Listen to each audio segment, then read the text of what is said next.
नमस्कार दोस्तों, मैं रमाशंकर डिमरी तुलिका दर्शन चैनल में आपका स्वागत करता हूं। आई होप आप लोगों की तैयारी आगामी परीक्षाओं के लिए अच्छे से चल रही होगी। और आज के अंक में हम ऐसे टॉपिक को लेके आए हैं जिस टॉपिक से काफ़ी ज़्यादा प्रश्न पूछे जाते हैं, चाहे वो एलटी में हो या प्रवक्ता में या फिर इंटरमीडिएट की परीक्षाओं में। और आज की वीडियो का हमारा जो टॉपिक है वो है प्री हिस्टोरिक आर्ट का, यानी प्रागैतिहासिक कला। प्रागैतिहासिक कला एक ऐसा टॉपिक है जब हम चित्रकला को समझना शुरू करते हैं या चित्रकला की तैयारी करना शुरू करते हैं तो जो सबसे पहला अध्याय हम लोगों के सामने आता है वो प्री हिस्टोरिक आर्ट से संबंधित ही होता है। उसके बाद ही हम सिंधु घाटी और बौद्ध कला, जैन कला, अपभ्रंश, पाल आदि शैलियों को पढ़ते। तो आज के एपिसोड में हम बात करेंगे प्रागैतिहासिक कला से संबंधित उन प्रश्नों की जो आगामी परीक्षाओं में पूछे जा सकते हैं। जैसा कि आपको अब पता चल चुका है कि आज हम प्रागैतिहासिक कला के बारे में बात कर रहे हैं और उससे संबंधित ही प्रश्नों को हम देखेंगे। सबसे पहले बात करते हैं प्रागैतिहासिक शब्द, उसका अर्थ क्या होता है। देखिए, प्राग धन ऐतिहासिक, यानी कि हम यहाँ पे किसी इतिहास के बारे में बात कर रहे हैं, लेकिन इतिहास और प्रागैतिहास में बहुत बड़ा अंतर होता है। इतिहास जिसे हम ऐसे स्रोतों से जानते हैं जो लिखित होता है और अनेक उसके स्रोत हमारे सामने मौजूद होते हैं, जिनमें मूर्तियाँ भी हो सकती हैं, सिक्के हो सकते हैं या अन्य ताम्रपत्र हो सकते हैं या ऐसा कोई भी लिखित दस्तावेज जो हमें इतिहास लिखने में सहायक होता है। लेकिन जब हम प्रागैतिहासिक इतिहास की बात करते हैं तो हमारे सामने ऐसा कोई भी लिखित दस्तावेज नहीं होता। ऐसे समय में जब कोई भी लिखित प्रमाण ना हो तो उस काल को हम इतिहासबद्ध कैसे करें, इसी को कहा जाता है प्रागैतिहासिक इतिहास। यानी कि एक ऐसा इतिहास जब इतिहास लिखने से पूर्व का इतिहास होता है, उसी को हम कहते हैं प्रागैतिहास। आज हम उसी प्रागैतिहास काल के कला के बारे में बात करेंगे, क्योंकि हमारा जो मुख्य विषय है वो है कला। तो आज के अंक में हम ज़्यादा समय नहीं लेंगे और सीधे हम प्रश्नों के ऊपर चलते हैं, क्योंकि आगामी परीक्षाओं में ये प्रश्न आपसे पूछे जा सकते हैं। तो आज का हमारा पहला सवाल है, भारतीय पुरातत्व का जनक किसे कहा जाता है। और यहाँ पर विकल्प देखिए, Stella Kramrisch, James Prinsep, sir John Marshall और सर अलेक्जेंडर कनिंघम। तो भारतीय पुरातत्व का जनक या भारतीय पुरातत्व का पिता किसे कहा जाता है, तो यहाँ पर इस प्रश्न का जो सही उत्तर है वह है सर अलेक्जेंडर कनिंघम। और इन्होंने ही यहाँ पर इंडियन आर्कियोलॉजिकल की स्थापना की थी, जिसे हम ESI के नाम से जानते हैं। तो काफ़ी महत्वपूर्ण प्रश्न है ये भारतीय पुरातत्व की दृष्टि से। तो यहाँ पर विकल्प डी सही हो जाता है। दूसरा नंबर का प्रश्न है हमारा, किन गुफाओं को जू रॉक शेल्टर भी कहा जाता है। विकल्प देखिए, अजंता, भीमबेटका, एलोरा और बादामी। तो जू रॉक शेल्टर जिन गुफाओं को कहा जाता है ये खासकर होती हैं प्री हिस्टोरिक इराक की गुफाएं। तो यहाँ पर प्री हिस्टोरिक इराक की जो गुफा है वो भीमबेटका की गुफा है और इसीलिए इसे जू रॉक शेल्टर भी कहा जाता है। यहाँ पर देखिए आप, अजंता, एलोरा और बादामी, ये गुफाएं जो हैं ऐतिहासिक हैं, ये प्रागैतिहासिक काल की नहीं मानी जाती हैं, ऐतिहासिक काल की हैं और ये अलग अलग धर्मों से संबंध भी हैं। तो यहाँ पर जू रॉक शेल्टर जिस गुफा को कहा जाता है वो है भीमबेटका की गुफाएं। विकल्प बी सही हो जाता है। अब देखिए यहाँ पर भीमबेटका की गुफा से संबंधित जो फैक्ट्स हैं उनको भी आप एक बार जरूर नोट कर लीजिए। भीमबेटका गुफाओं की खोज 1958 में विक्रम विश्वविद्यालय उज्जैन के प्रोफेसर वाकड़कर ने की थी। तो ये प्रश्न काफ़ी बार पूछा गया है कि भीमबेटका की गुफाओं की खोज कब और किसने की थी। तो यहाँ पर सन देख लीजिए 1958, और जिन्होंने की थी वो हैं प्रोफेसर वाकड़कर। दूसरा जो फैक्ट है, भीमबेटका गुफाओं के चित्रों में लाल रंग का प्रयोग अत्यधिक हुआ है। यहाँ पर लाल रंग का प्रयोग अत्यधिक हुआ है चित्रों में। तीसरा जो फैक्ट है, भीमबेटका गुफाओं के चित्रों की अवधि को मेसोलिथिक यानी कि मध्य पाषाण काल का माना जाता है। तो ये प्रश्न भी काफ़ी बार पूछ लिया जाता है कि भीमबेटका की गुफाओं के जो चित्रों की अवधि है वो किस काल की है? तो मध्यपाषाण काल, ये आप नोट कर लीजिए। नेक्स्ट जो फैक्ट है इसमें, भीमबेटका गुफाओं की सबसे प्राचीन कलाकृति भीमबेटका पेट्रोग्लिफ्स है। ये काफ़ी बार प्रश्न पूछा गया है कि भीमबेटका की जो सबसे प्राचीन कलाकृति है उसका नाम क्या है, तो यहाँ पर पेट्रोग्लिफ्स उस कलाकृति का नाम है। और भीमबेटका गुफाओं को यूनेस्को ने 2003 में विश्व विरासत का दर्जा दिया है। ये काफ़ी इंपॉर्टेंट प्रश्न है क्योंकि लेटेस्ट है ये, 2003 में यूनेस्को द्वारा इसे वर्ल्ड हेरिटेज का दर्जा भी दिया गया है। तो ये जितने भी फैक्ट थे ये भीमबेटका गुफाओं से रिलेटेड थे, तो इनको आप जरूर नोट डाउन कर लीजिए। अगला प्रश्न है, पंचमणि की पहाड़ियाँ किस राज्य में स्थित हैं? तो पंचमणि की पहाड़ियाँ किस राज्य में स्थित है और विकल्प देखिए, महाराष्ट्र, छत्तीसगढ़, मध्य प्रदेश और उत्तर प्रदेश। तो पंचमणि की पहाड़ियाँ मध्य प्रदेश राज्य में स्थित हैं, विकल्प सी सही हो जाता है। अब पंचमणि से रिलेट करते हुए जो फैक्ट है उनको भी देख लीजिए। पंचमणि गुफाओं के चित्रों को प्रकाश में लाने का जो श्रेय है वो DH गार्डन को जाता है। तो यहाँ पर ये प्रश्न बहुत बार पूछा जाता है कि किस गुफाओं की खोज किस इतिहासकार ने या किस पुरातत्ववेत्ता ने की थी। तो ये आपको बहुत ज़रूरी नोट करना होगा कि जैसे भीमबेटका की खोज प्रोफेसर वाकड़कर ने की, पंचमणि गुफाओं की खोज DH गार्डन ने की थी। पंचमणि में कुल 50 गुफाएं हैं और पंचमणि की पहाड़ियाँ महादेव पर्वत श्रृंखला में स्थित है। पंचमणि गुफा के जो प्रसिद्ध चित्र हैं अगर हम उनकी बात करें तो यहाँ पर शहद एकत्रित करते हुए, दूसरा जो चित्र है यहाँ पर घुड़सवार योद्धा और तीसरा वाद्य यंत्रों को बजाते वादक। तो पंचमणि गुफाओं के जो 3 प्रसिद्ध चित्र हैं ये काफ़ी बार परीक्षा में पूछे गए हैं और भविष्य में भी ये पूछे जा सकते हैं, तो इन पर आप फोकस रखिएगा। हमारा जो अगला प्रश्न है, मिर्ज़ापुर की गुफाएं किस राज्य में स्थित हैं? और यहाँ पर विकल्प देखिए, उत्तर प्रदेश, कर्नाटक, मध्य प्रदेश और उत्तराखंड। तो मिर्ज़ापुर की जो गुफाएं हैं ये उत्तर प्रदेश में स्थित हैं। और आपने सुना भी होगा कि जो मिर्ज़ापुर एक जगह है जिस पे काफ़ी समय पहले एक वेब सीरीज़ भी आई थी, तो लोग अब तो काफ़ी जान चुके हैं कि मिर्ज़ापुर जो है उत्तर प्रदेश का एक शहर है, एक कस्बा है। तो इस प्रश्न का उत्तर जो हो जाता है वो विकल्प ए हो जाता है। जो हमारा नेक्स्ट प्रश्न है, प्रागैतिहासिक चित्र सामान्यतः बनाए जाते हैं। विकल्प देखिए, जल रंगों से, स्याही से, तेल रंगों से और गेरू व चारकोल से। तो प्रागैतिहासिक चित्र सामान्यतः बनाए जाते हैं। अब आप देखिए, प्रागैतिहासिक यानी कि जब मनुष्य सभ्य नहीं था, यानी कि जब वो एक आदिम युग में जी रहा था, तो उस समय आप देखिए ना तो उसके पास जल रंग रहे होंगे, ना ही तेल रंग रहे होंगे और ना ही उसके पास किसी प्रकार की इंक या स्याही रही होगी। तो जो हमारा विकल्प डी है, गेरू व चारकोल, क्योंकि गेरू एक खनिज रंग है और चारकोल यानी कि जिसे हम आम भाषा में कोयला भी कहते हैं, तो ये प्रचुर मात्रा में उसको प्राकृतिक रूप से उपलब्ध हो जाता था। इसीलिए आदि मानव प्रागैतिहासिक चित्र सामान्यतः गेरू व चारकोल से बनाते थे। तो विकल्प डी यहाँ पर सही हो जाता है। छठा प्रश्न है, प्रागैतिहासिक चित्रों का धरातल क्या है? यानी कि जो इसका मीडियम है, यानी कि जो इसका सरफेस है वो क्या रहा प्रागैतिहासिक चित्रों का, यानी कि प्री हिस्टोरिक जो भी पेंटिंग्स हैं या प्री हिस्टोरिक जितने भी डायग्राम्स हैं उनका जो सरफेस है यानी किस धरातल पर उनको बनाया गया ये पूछा गया है यहाँ पर।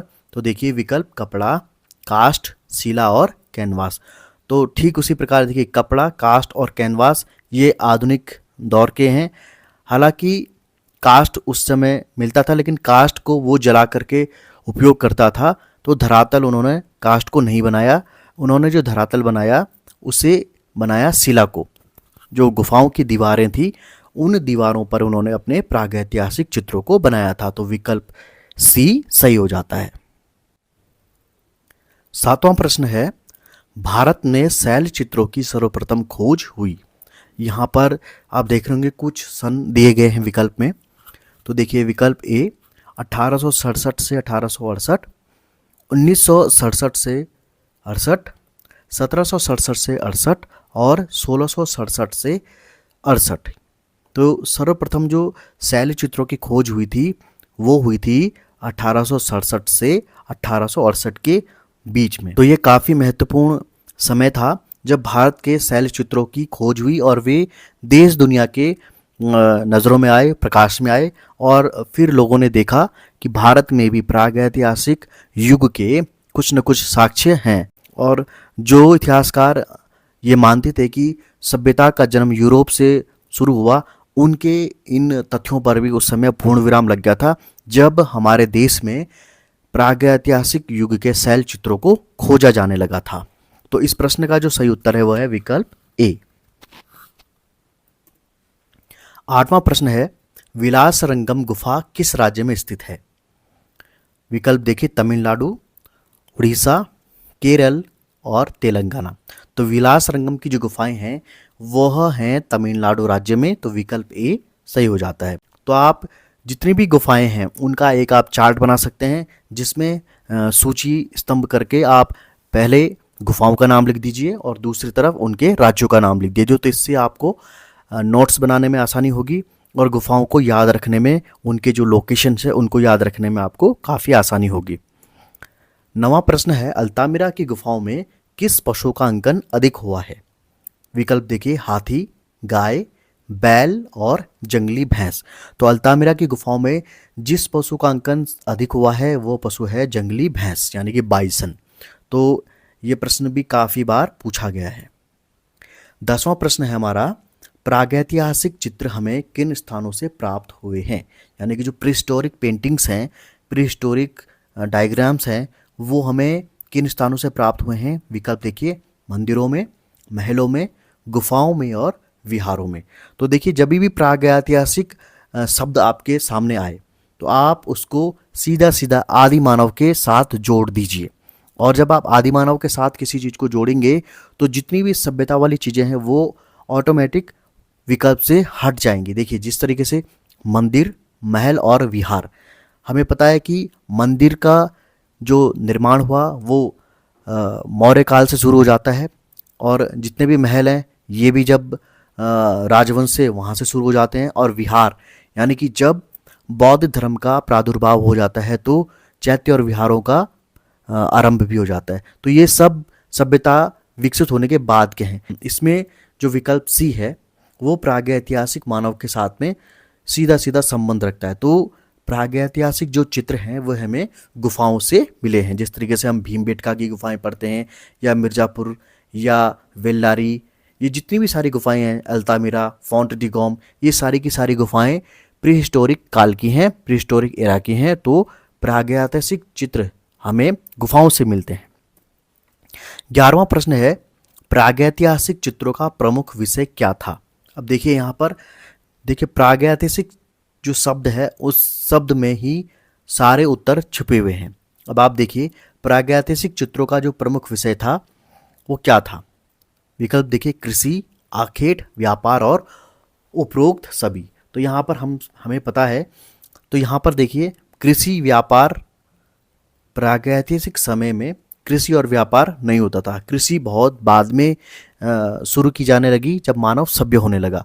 प्रागैतिहासिक काल में जो मानव था वो अपने भोजन के लिए पशुओं पर निर्भर करता था और पशुओं को भी वो मार करके खाता था, यानी कि आखेट इस प्रश्न का सही उत्तर है।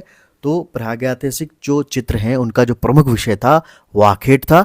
हालांकि उसके बाद नृत्य करती हुई मुद्राएं या कोई उत्सव मनाती हुई मुद्राएं, ऐसी भी बहुत सारी पेंटिंग्स हमें जो प्रीहिस्टोरिक केव्स हैं वहाँ से मिलती हैं, लेकिन अधिकांश जो चित्र हैं वो शिकार या आखेट या हंटिंग से संबंधित ही हैं।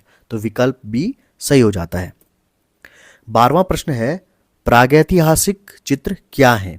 अब देखिए, यहाँ पर सारे के सारे जितने भी प्रश्न यहाँ पर हैं वो सब एक दूसरे के साथ में जुड़े हुए हैं।